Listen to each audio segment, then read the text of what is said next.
Good morning! Beautiful day with me, Bilyonaryo Master Hans Kua.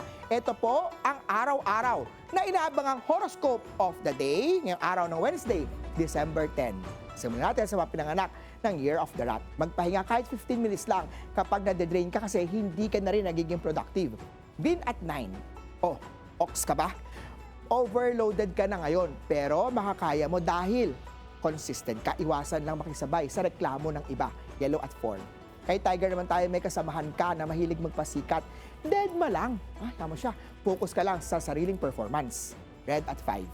Rabbit naman, iwasan ang pagpupuyat dahil sa mga Netflix mo, bukas na ulitin ang mag-binge watching natin.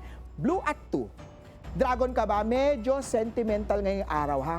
Baka naalala mo si ex na nag-message ulit. Think before you reply. Sa mga may karelasyon na, huwag pairalin ang pride. Silver at 8. Kay Snake naman tayo kung may planong magregalo, piliin ang useful at mga thoughtful kaysa mga trendy. Purple at 3. Kay Horse naman tayo, productive ngayong araw tapusin agad ang mga trabaho para makapag-relax na sa party natin sa weekend. White at 1. Kay Ship naman tayo magtabi ng pangregalo sa sarili. Pero wag labis. Reward, hindi luho. Yellow at 6. Kay Monkey naman tayo magandang araw para i-balance ang online wallet o mga physical cash mo. Green at 7. Rooster ka ba? May intriga tungkol sa'yo. Ingatan kasi ang privacy ng relasyon. Singles naman, may taong palaging online tuwing ikaw din ay active. Obvious ba? Red at 5. Kay Dog naman tayo may taong naiinggit sa success mo. Ignore and stay professional.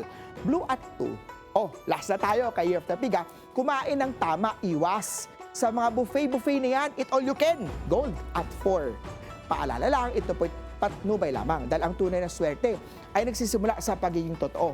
Abangan araw-araw ang horoscope of the day dito lang po sa Beautiful Day with me, Master Hans Kua.